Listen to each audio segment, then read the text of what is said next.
What is going on, everybody, and welcome to another weekly update. And what I like to do in these videos is provide you guys some upcoming events, some upcoming earnings to get you prepared for the week ahead. If that sounds like something you're interested in, consider subscribing as I do provide daily content. Yes, I do. If you follow me on Hemi137, I do voice messages every morning, Monday through Friday, or when the market is open, to give you my current market sentiments. As overnight sessions, a lot can change, so I do provide daily insight there as well. So not only do I do my weekly videos here, I also do daily. So if that sounds like something you're interested in, consider subscribing. Remember to drop a like before we get started here, and then let's kind of just get into it, because we got a lot of great information this week. But something you really kind of want to keep in mind is that we're kind of in a lull period until we get our next, essentially, quote unquote, big scheduled event. And so these are things you got to be mindful of. A lot of data that came out. If you're reading this already, there's a lot of data that came out that is looking really, really shocking and really, really troublesome. But again, we are trying to uh, the way I trade, the way I view the economy is all about looking at probabilities. What are the highest potential next event that could occur that could dynamically change the direction of the market? And then kind of match that with technicals to an extent. I don't believe you should weigh too much on one or the other. I think you need a good combination of both. You need to be adjustable for both as well, and understand that the current market sentiment changes on the dime, and you have to know where the focus is of the market. And I think that's one of the biggest things to take away, is it changes all the time, given what event happens. And then essentially, well, if A happens, B could happen. And then if B does occur, it branches out into other potential can shift focus from one thing that we were looking at to something else. And we've talked about this with inflation, is that inflation's kind of been on the back burner, although we're starting to see a lot more seasonal inflation, which could be a very, very big problem if we start pushing back up, as that will essentially reset the whole market and could potentially take down the market, leading with the big seven, because big tech will take the hit when it comes to inflation starting to run up again. But with all that being said, as of right now, let's go over the past week and kind of see where we're coming from. Again, we just came off of Jackson Hole the previous week, so we are coming into this week. The biggest kind of event that we had this week was non-farms. There was the core PCE. Again, it's showing more signs of inflation, which is concerning. Again, food inflation and what's going on with housing. Again, housing is completely unaffordable, historical levels, and food is just going like crazy. So people are seeing, you can see it on TikTok. If you are on TikTok, you can see all the stories that are coming out. People aren't living essentially above their means by any means. There might be some adjustments there, but ultimately, understand, I'm just a very simple person, so I don't go all crazy. I don't go extravagant. Uh, and I think it's important to have that aspect in life. But nonetheless, these people uh, they aren't living above their means by any means, and they are struggling, and so much so that they're essentially just going to work, sleeping, and that's pretty much it, right? So you go work, sleep, and eat, and then that's your day, and then all the money that comes in goes right back out, and you can't do anything, right? You can't go out, you can't get your hair cut, you can't do all these other things, right? It's just, if you do any of these other things outside of that, essentially you are having to put that on credit. And that's the problem with inflation. So inflation is not defeated. So you can separate it into whatever report you want, and finagle the numbers however you want, but inflation is still very much an issue. And again, we don't want to go into hyperinflation. The odds of that happening are slim, but still possible at this point. But we have to be very careful, because you can get carried away very, very quickly. And that's the last thing we want, is hyperinflation. And that's essentially the Fed printing money. We have to understand too, is that the only way the Fed gets paid, right? The only way essentially the government gets paid is through taxpayers, or essentially just randomly printing money. But the problem with printing money is that it's essentially a hidden inflation and dilutes your dollar. So it's essentially stealing money from you. So ultimately, to show GDP, you have to have essentially production, right? You have to have working class that is working to be able to produce. If you're not producing, you can't just randomly throw on the printer and say, hey, we're doing great, because you don't have the production numbers to support that. And so this is why we get hyperinflation. Your dollar gets diluted. And so there's a lot of other issues going on aside from this, right? It's not the greatest system. It is not a great system at all. But what I'm trying to state here is that, again, a lot of these numbers are so pencil whipped that we are in a very fragile state. And I do believe we will price in a very heavy recession.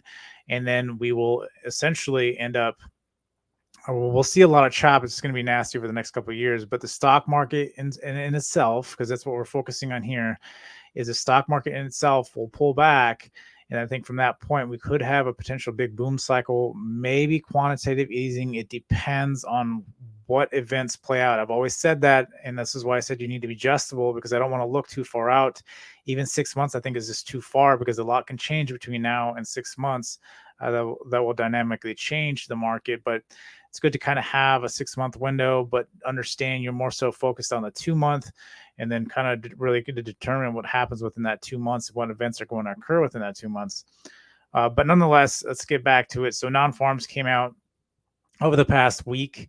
Unemployment rose from 3.5 to 3.8. So we're starting to see that shift of recessionary type numbers. And again, I wouldn't be surprised if we go well into the fives for unemployment with the way things are going. Again, we won't see the true impact of rate increases until another 6 to 8 months down the road, if not longer, to 12 months. We see all the full impact of the rate increases. That's why when I believe it's going to happen, you're going to get emergency rate cuts, because you're going to get an event. It's going to force the Fed's hand to have to cut. And they almost did that when they got the first SVB scare. They talked about pausing then, and they didn't. I think it kind of threw the Fed off guard a little bit, and then they adjust to it, and then now they're starting to continue to try to push rates a little bit. So again, we really have to see there. But there are a lot of revisions that we've talked about, and revisions are normal. But again, there has been big drops in revisions. That's the only reason why I bring up the revisions, is it's been happening for a while, and then now we're starting to see it in the normal, essentially the normal numbers that are starting to come out on Fridays, on these non-farm days, which is essentially the beginning every Friday of every month.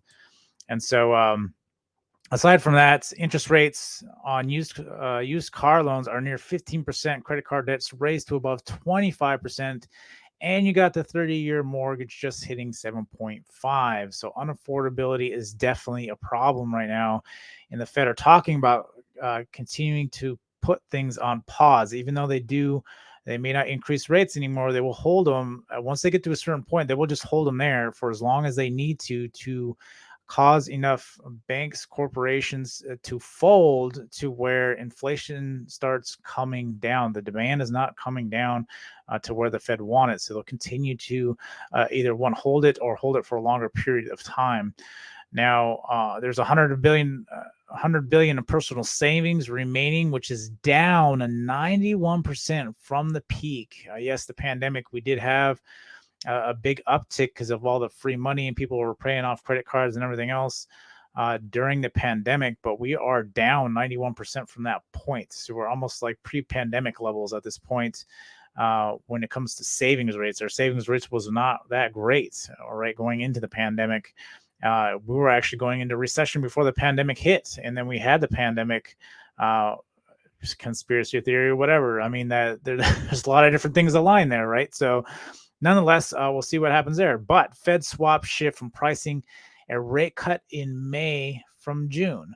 Now, this is what's interesting. I don't have it listed here, but what I've noticed over the past 2 weeks is a Fed shift in rate cut, because you have to remember when I started talking about the beginning of this year, they were pricing in 4 rate cuts by the end of the year. Now what it looked like is, we had a bunch of rate increases. There was some stumbling there because the Fed really wasn't sure what they're going to do. Again, very highly dependent on data. So it was hard to really determine once you start hitting that half year mark. Okay, well, where are we really sitting at? Once we hit the half year mark, okay, well, it's not going to be this year. It'll be sometime next year. And they were saying that it was going to be in July, and they shifted that to June like 2 weeks ago, or might have even been last week. And now they're shifting it to May. So they're expecting this essentially, I think, crash or whatever you want to call it, pricing in a recession, I think is going to happen between sometime between now and next spring. And very well likely could happen at any point because of what's currently going on. And the things that I'm reporting here, these things are all a bubble like territory. And they talked about this in the .NET boom, and they talked about this in the housing crash in 2008. So you got one thing, one scenario, which you got the 2008 that's currently kind of going on with the housing industry and the numbers. And this is one thing with the housing, you can't fall for what's going on with housing. Like, housing is a huge problem right now. The numbers are so unaffordable right now, and it's because people can't afford to leave their home. And so instead of leaving, what they're doing is taking out HELOCs to upgrade their home. So it feels like to take out some of that equity that's could potentially crash, and then some of that equity would go away. And so people are trying to take advantage of it right now. And I think that would be a smart move if you're actually investing it in something else and not just taking it out and try to build more equity. You can only build, I think, so much equity in your home to some extent, but ultimately, if it is some other investment that's going to pay out more than whatever the price is for that HELOC, right? So I don't think it's something everybody needs to be doing. If you're doing it just to make ends meet and survive, again, none of this is financial advice. It is what it is, right? But ultimately understand that that's not a very good scenario you want to be in. And if that's your last resort, I can understand why people are stuck in their homes and they can't leave. They can't afford to leave.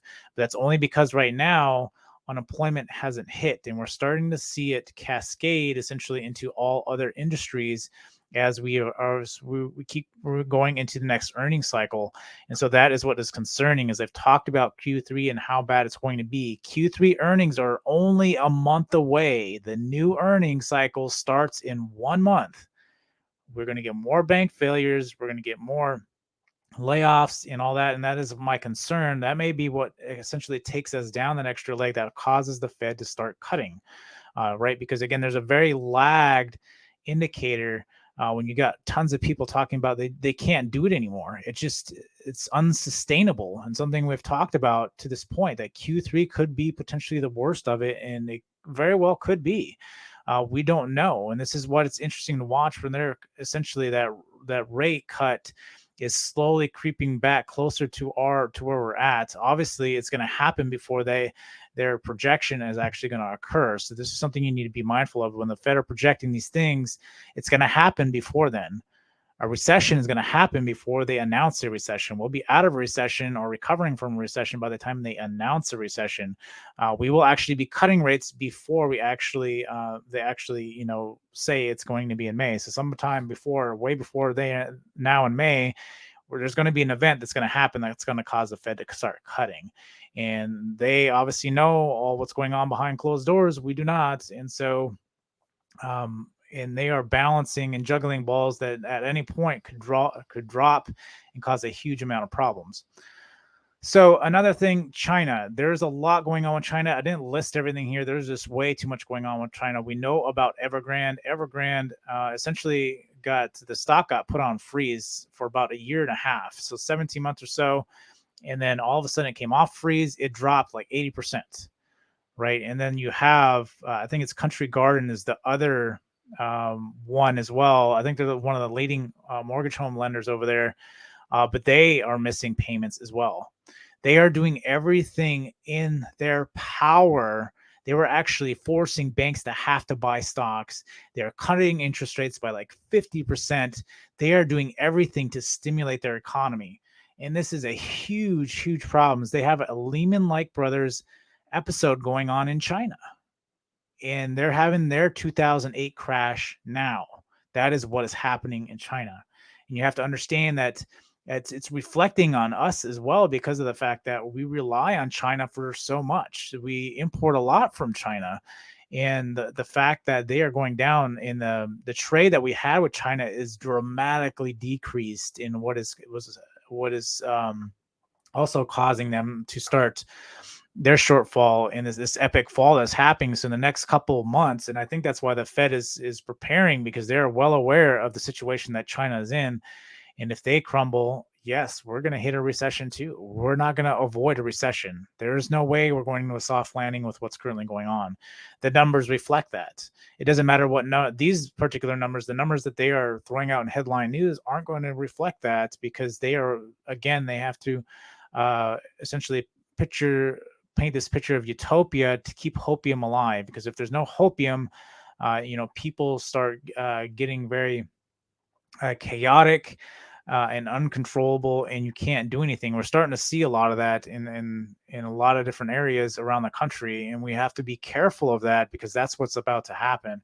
We're on the verge of potential war, and these are all the kinds of things we have to keep in mind. So, with all that being said, let's set the stage for this upcoming week. Again, this week we won't have a ton this week, but we do have a lot of big other events coming up as well.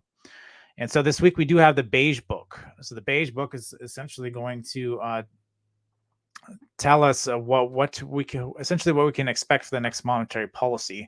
And so those are the kinds of things we're waiting on. So September 20th, so we're going to have a blackout period, not this week, but I believe next week.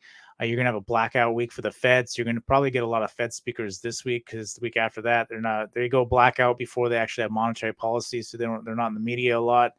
So before they do that, they like to come out and talk a lot before they do that. So being said, the Beige Book will give us insight. I don't know how much it's going to move the markets. Again, people are kind of already expecting a pause. If it's anything outside of that, you could draw big moves out of the market. But as you'll see when we look at the watch list on the options, everything is pulled way back down. So the market is not expecting a big move. And these are weeks you have to pay attention to, because if for some reason a big event does happen, you can capitalize on options. These are the weeks you can definitely capitalize on options if a big event happens during that week.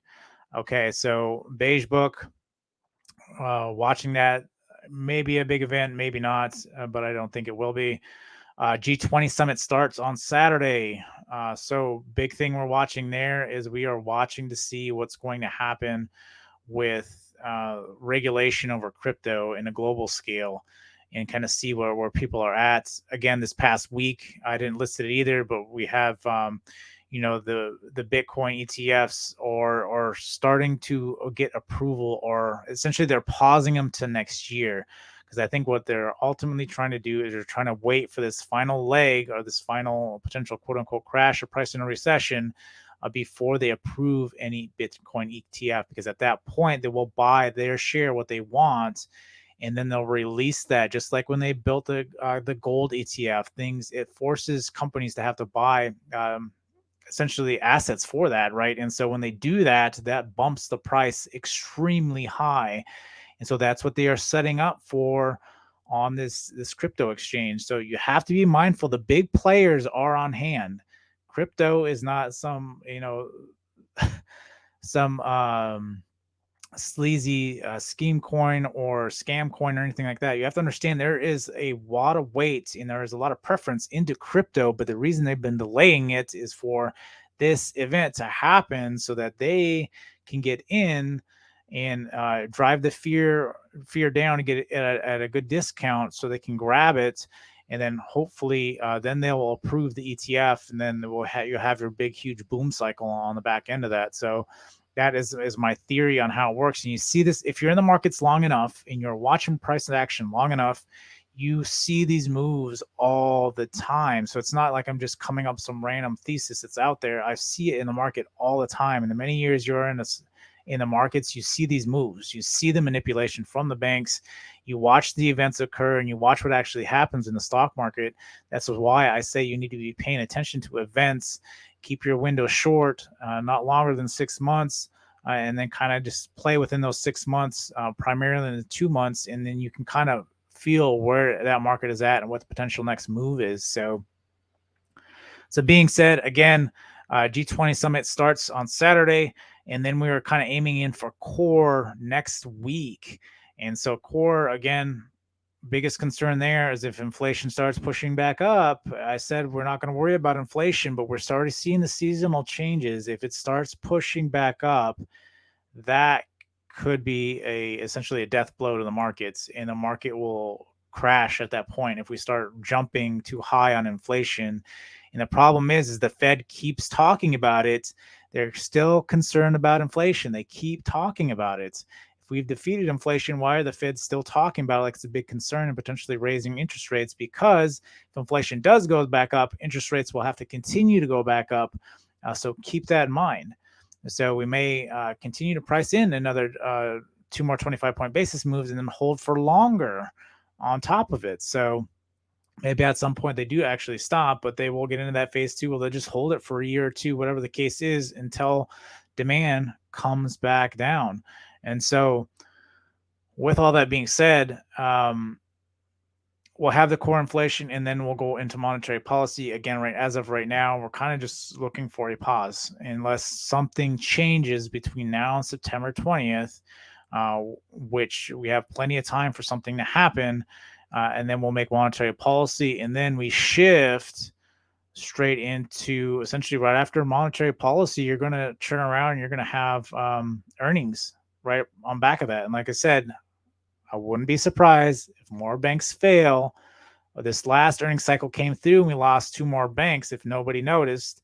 One was already in advanced talks to get acquired, and the other one was just failed, and the market didn't act like nothing happened, that like we're not in a banking crisis, but we are.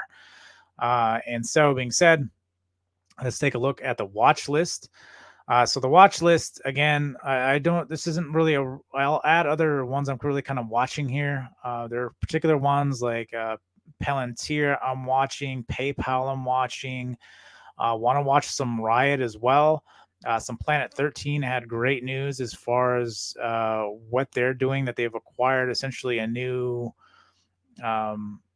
they grouped with another company that essentially had state in Florida, and so they're looking to push Planet 13 to Florida as well and distribution.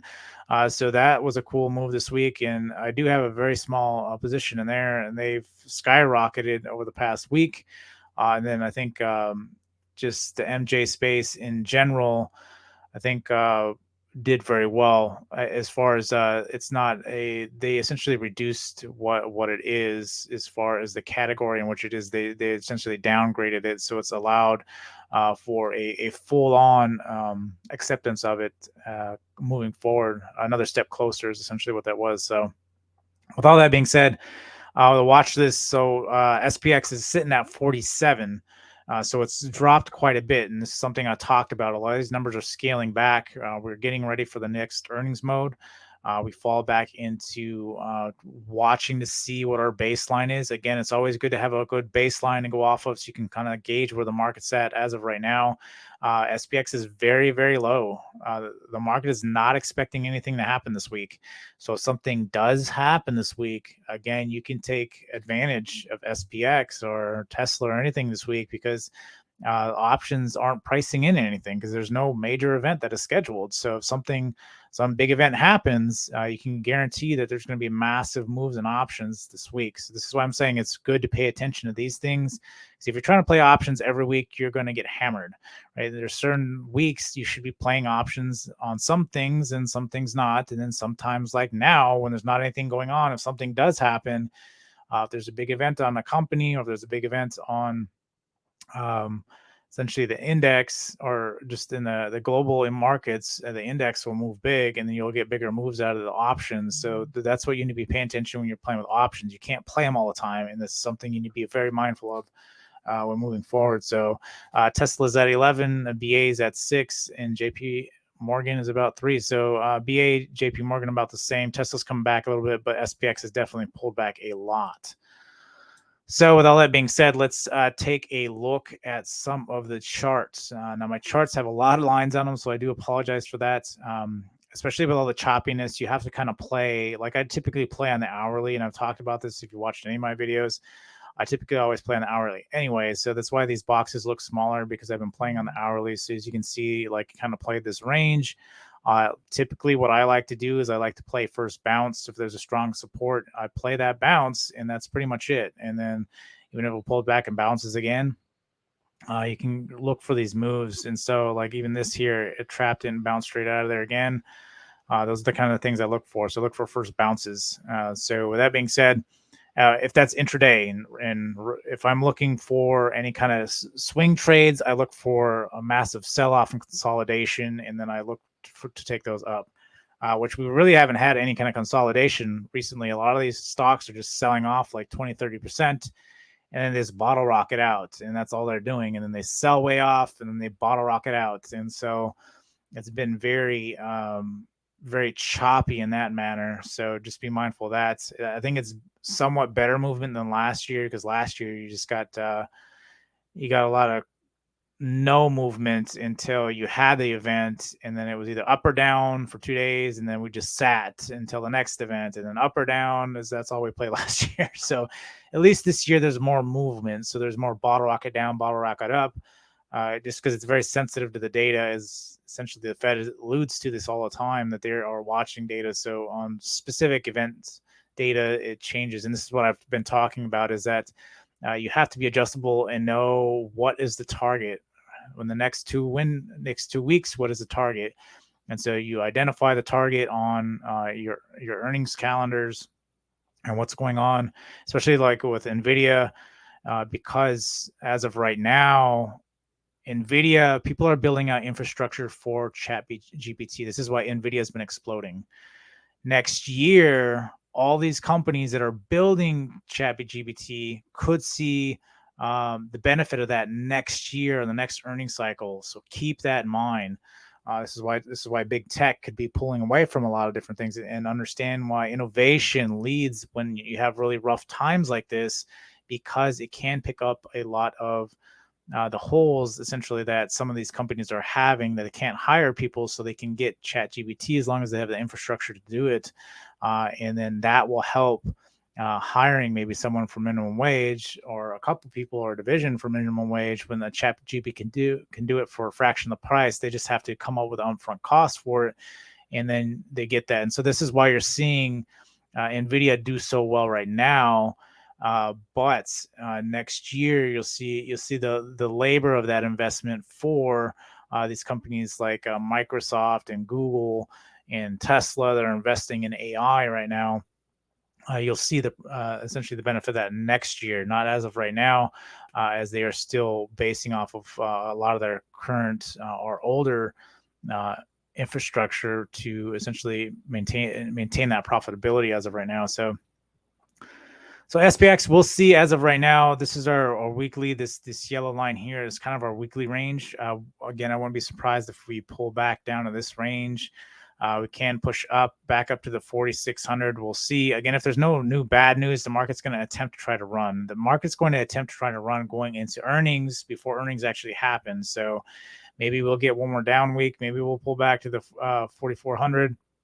And then maybe we'll prep for earnings in the next 2 to 3 weeks. Going into earnings, we'll start running. Very much possibility, unless something happens from the G20 summit, unless something else, other big events, maybe it was a bad core. Again, this is why you have to be watching what's going on with the events, because if something happens, it can change the market very quickly. Again, I'm not expecting good numbers from the core. I expect inflation to still start creeping up a little bit more.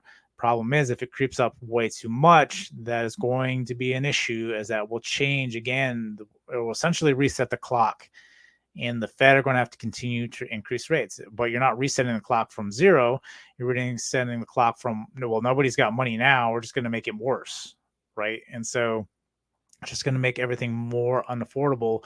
And understand the sensitive parts to that, right? Like, what is more sensitive to interest rates, right? You have insurance, you have housing, you have automobile loans, right? You have all these things that are very rate interest sensitive, that you're killing that demand. and it's just going to continue to get worse.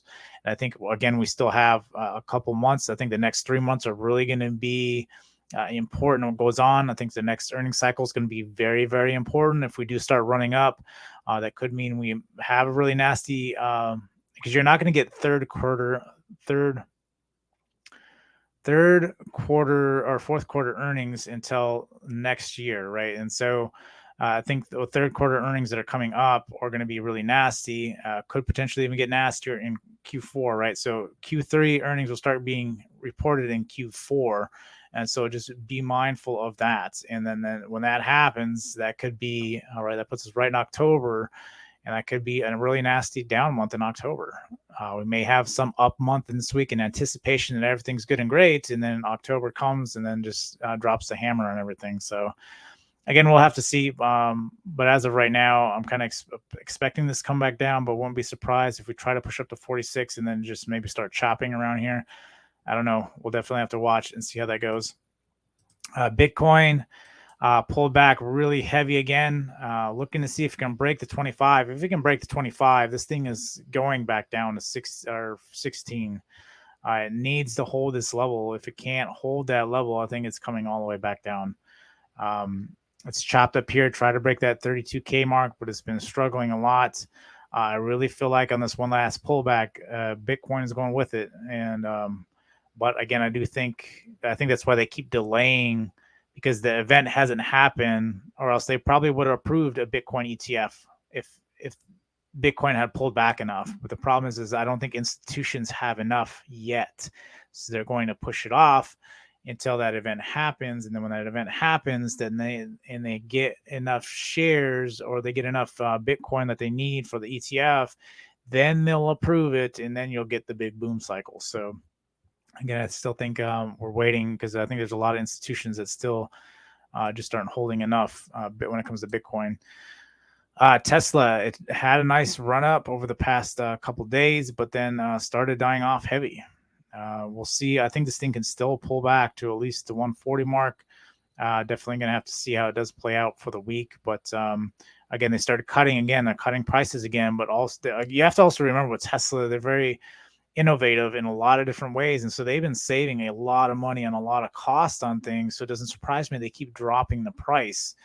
So just keep that in mind. They're also trying to get stuff out of delivery, and understand that the other industry, and this is something else I heard over the past week, is EVs, like Ford and everybody else that's invested in EVs, are extremely mad because they're losing massive amounts of money and starting to focus back onto essentially gas engines, because of the fact that they're losing so much money on EVs because nobody wants their EVs. Tesla's been in the game for so long that they've kind of monopolized the whole EV space, to the point to where it is extremely hard for any company to just think that they can just swap over in a year and that's it. And they're in the EV space. It's just not going to happen.